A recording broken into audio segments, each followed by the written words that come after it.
আপনি কার কাছে বিচার চাইবেন? কার কাছে বিচার চাইবেন?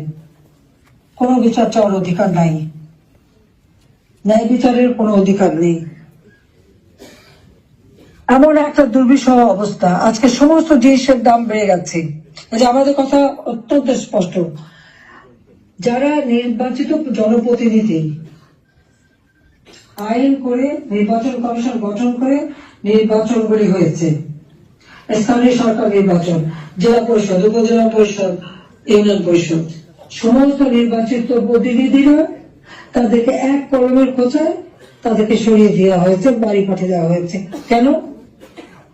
তারা তো নির্বাচিত হয়ে মানুষের পাশেই দাঁড়াতো।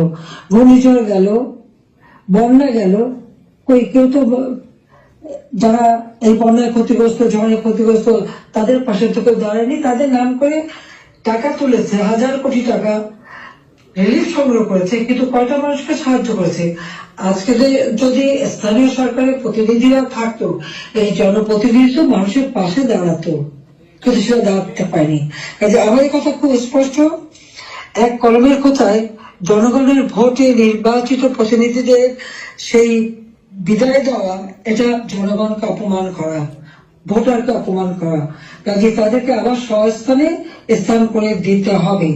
সরকারি কর্মকর্তা কর্মচারী তাদের হয়রানি বন্ধ করতে হবে, গ্রেপ্তার বন্ধ করতে হবে, মামলা থেকে তাদের রেহাই দিতে হবে, চাকরিচ্যুতি করা হলে, ওএসডি করা হলে তাদের পুনরায় কাজের ব্যবস্থা করতে হবে। আওয়ামী লীগ সহ সমস্ত রাজনৈতিক নেতা কর্মী, ব্যবসায়ী, সাংবাদিক, সংস্কৃতি কর্মী, পেশাজীবী, শিক্ষক যাদেরকে গ্রেপ্তার করা হয়েছে, মিথ্যা মামলা দেওয়া হয়েছে, সকল মিথ্যা মামলা প্রত্যাহার করতে হবে এবং সকল বন্দীদের মুক্তি দিতে হবে।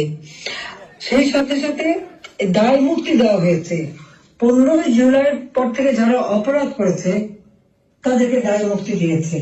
এই দায় মুক্তি দিয়ে কিন্তু একটা কাজ করেছে, দায় মুক্তি দেওয়ার অর্থ মানে কি? তার মানে এরা অপরাধী। 15 জুলাই থেকে যে হত্যাকাণ্ড, ছাত্র হত্যা মিছিলে, পুলিশ হত্যা, রাজনৈতিক নেতাকর্মী হত্যা, সাংবাদিক হত্যা, সংস্কৃতকর্মী হত্যা, যতগুলি হত্যাকাণ্ড ঘটেছে, সেই হত্যাকাণ্ডগুলি এবং যতগুলি অগ্নিসংযোগ হয়েছে, সেগুলি যারা সংগঠিত করেছে পূর্ণ তদন্ত করে তাদের বিচার করতে হবে। আর এই মিথ্যা মামলাগুলি যাদের বিরুদ্ধে দেওয়া হয়েছে, সব মামলা প্রত্যাহার করতে হবে। 15 জুলাই থেকে 8 আগস্ট পর্যন্ত যাদের দায় মুক্তি দেওয়া হয়েছে, এই দায় মুক্তি দেওয়ার কোনো অধিকার নেই, তাদের বিচার করতে হবে।